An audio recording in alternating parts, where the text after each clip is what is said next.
মির্জা গালিবের এক কবিতার কথা মনে পড়ে গেল আমার এই জীবনে এসে।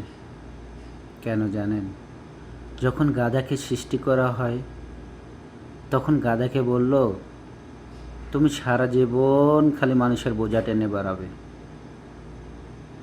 তোমার আয়ু দেওয়া হলো 50 বছর।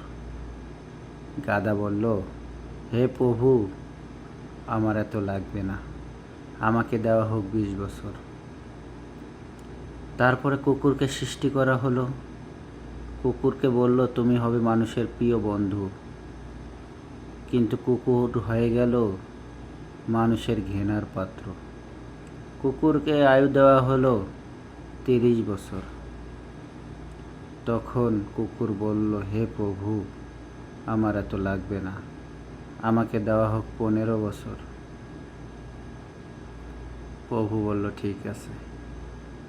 তারপরে বানর সৃষ্টি করলো। বানরকে বলা হলো, তুমি এ গাছের ডাল থেকে ও গাছের ডাল, ও গাছ থেকে ও গাছ লাফাই লাফাই বেড়াইবা, তোমার আয়ু দেওয়া হলো 20 বছর। বানরও বলল, হে প্রভু, আমার এত লাগবে না, আমাকে দেওয়া হোক 10 বছর। একটা পুরুষের পালা এলো। সৃষ্টিকর্তা বলল, হে পুরুষ, তোমাকে আয়ু দেওয়া হলো 20 বছর। একটা পুরুষ বলল, হে প্রভু, ওই যে গাধাকে 30 বছর ফিরিয়ে দিছিলেন, ওটা আমাকে দেওয়া হোক। ওই যে কুকুরকে 15 বছর ফিরিয়ে দিছিলেন, সেটাও আমাকে দেওয়া হোক। ওই যে বানরকে 10 বছর ফিরিয়ে দিছিলেন, সেটাও আমাকে দেওয়া হোক। প্রভু বলল, ঠিক আছে, সবে তোমাকে দিয়ে দিলাম। একটা পুরুষ ঠিক মতো বাঁচে 20 বছর।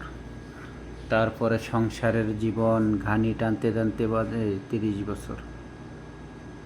তারপরে ফ্যামিলিগতভাবে 15 বছর কুকুরের মতো বন্ধুত্ব হইতে যায়, ঘৃণার পাত্র হয়ে দাঁড়ায়। নাতিপুতি জন্ম নেয়, তারা হয়ে যায় ঘৃণা। ওই যে বাকি 10 বছর বৃদ্ধ হয়ে যায়।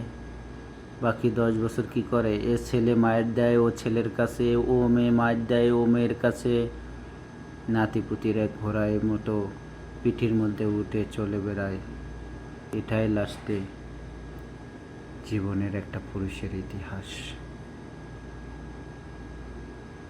মির্জা গালিব যে বলছিল, এটাই বাস্তবতা।